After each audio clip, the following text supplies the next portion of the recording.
hope everyone is having a wonderful, beautiful fall. Here in the Pacific Northwest, it has been doing its regular rainy, everyday, overcast regime. But this last weekend, it actually gave us a break in the weather. It was beautiful, and it gave me a chance to get outside and complete a project in the front yard that I'd been putting off due to weather and life circumstances. And what I discovered was that I got a lot of crazy looks from people walking by and from a couple of my neighbors. So I realized that as a permaculture enthusiast, there are just some practices that you adopt that just get these weird reactions from people, kind of like they think I'm nuts. So I thought it would be fun to talk about a few of those. Today's video is going to be very simple, very cut and dry. Our life outside of the camera is very busy and hectic right now, including a move to a whole nother home. So as anybody who has ever experienced that can imagine, it is pretty consuming. But it's going to be fun. I'm going to talk about 5 different permaculture practices that I have been called crazy for doing. And maybe by the end of the video, it won't seem so crazy. My name is Christina, and you're watching my channel, Let's Do Something Real. The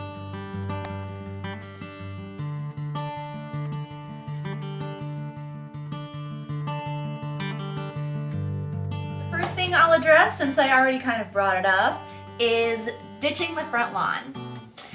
It is a very ingrained cultural practice here in the Pacific Northwest, and I think throughout America, to have a pristine, flat, well-kept lawn.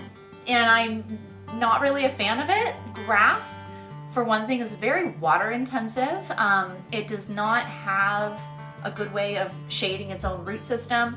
So a lot of the water that you're putting on your grass, especially in the hotter parts of summer, is just gonna evaporate before it even gets down to the root system. And that's why it takes so much water to keep grass green. It's high maintenance. It has to be mowed very consistently. And it can't be used for anything unless you're growing like a lawn full of lemongrass or something, which I just don't think many people are. For me, it makes a lot more sense to have maybe a ground cover like chamomile or clover. One of my new favorite options as far as replacing a front lawn is an evergreen herb garden, because things like rosemary and lavender. I recently planted heather in my yard, which was the thing that was earning me so many crazy looks. But you can use those things. They smell amazing. They're very low maintenance as far as water goes. And the only time that you really have to go out there and like prune them back or anything like that is if you want to harvest some to use it. So they're very just user-friendly, and they're pretty. They flower, they smell good. Costs a lot less in the water bill too. So being on the grid still, that's something that we definitely consider. So that was reason number 1 that I've been called crazy. I don't think it's that crazy. To each their own, I suppose. Okay, reason number 2 that I have been called crazy. And this one actually I have gotten a lot more pushback from, and it's actually propagating weeds. I let my children pick dandelions when they're a fluff ball, and I ask them to make wishes all over my lawn. Red clovers, if I am mowing and I've got red clover on my lawn, I shake it out into the compost. And I use that because I'm hoping that there's red clover seed in there that's gonna propagate. Couple reasons I do this. One, again, bees. Those are a huge food source for pollinators. Another big reason is that they create biodiversity, and it improves the health of the soil. A lot of what permaculture is about is just tending to the health of the soil that you're using, and in doing that, it's going to give so much more back to you. They're helpers in the garden, they're friends. I wish the term weeds was removed from our vocabulary, because I don't think that there is such a thing. I don't think it's fair to label those things as unwanted or invasive.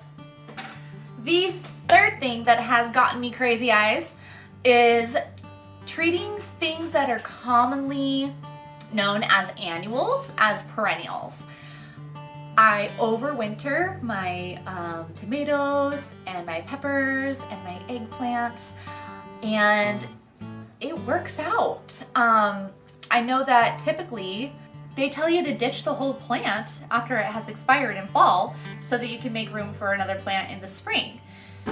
And I guess maybe that's because you do have to protect the root system. It's not that hard. You just kind of insulate it with a frost blanket or some mulch, or just even just leaves from the yard. You can just put down a bed of leaves. And as long as you've got that root system protected, your plant is going to start producing quicker because it won't have to spend so much energy in the spring establishing a root system first. So it will be giving you fruit for a longer period of time during the growing season. Things like my cauliflower.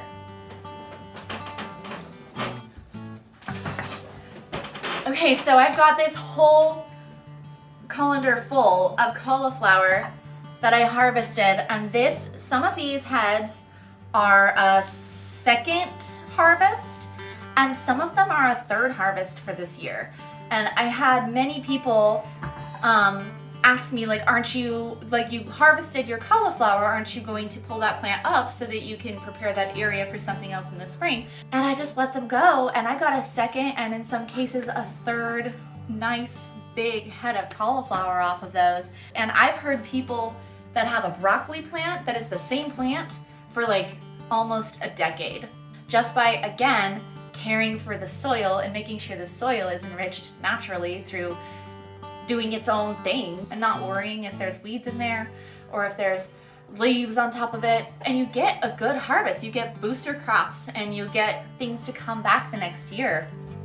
And it's so much easier. Honestly, permaculture gardening is a lot easier because once things are established, you just kind of hands off, let nature do its thing, and you just get to harvest a bunch more. It's really awesome. The fourth thing that is probably the thing that has gotten me the most pushback was, and I haven't even actually implemented this practice, I've only considered it and brought it up in conversation. And what it is it's a composting toilet.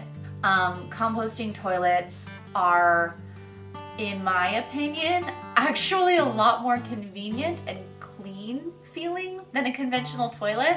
I hate the slippery, wet, everything about a conventional toilet. The thought of a dry system where you can balance the carbon and the nitrogen and nothing is like, you don't have to scrub like slippery surfaces. That's so appealing to me, to not have to do that. I don't understand why people are so attached to that, honestly. Again, I haven't even done it yet. Almost every single person I have talked to about it has definitely got me like, this look like, okay, crazy. Okay, the fifth and final thing, we love this. I have no apologies for implementing this practice, and I have no regrets. And it's keeping our backyard bees. People thought that putting bees in our backyard was asking for trouble and that we were gonna get stung all the time, and it's just not true. We want more hives once we have the space and the land to do it. They're not out to sting people. They die if they sting mammals. So it's really a last resort. They really have to feel threatened in order to do so. They are so docile over there and they've never given us any trouble. And they've been amazing. They help pollinate our garden. They give us honey. I'm about to go out there and harvest the beeswax. So they've just honestly been a huge resource for us. Really no downside to having bees. I haven't really come across one single downside. Oh, there was one time where there was a time that I was silly and I made myself a hair rinse and I put some borage oil in it because I wanted to do a deep conditioner, and I tried to go out and the bees were trying to forage my head. That's not really their fault. That was on me. I shouldn't have put what they were eating in my hair. Duh. That's all I have today. Those are the 5 things I'm going to talk about today that I have been called crazy for as far as adopting permaculture practices. If there's anything that you've adopted as a practice that people think you're crazy for, you should leave it in the comments because I would love to hear about it. I hope you all had fun watching, and hopefully some of these practices are a bit demystified. Videos may be a bit behind schedule with the upcoming move, but we will be back at it as soon as we're settled. If you want to be sure not to miss the next one, like and subscribe. That always is a big help. Until next time, go get happy.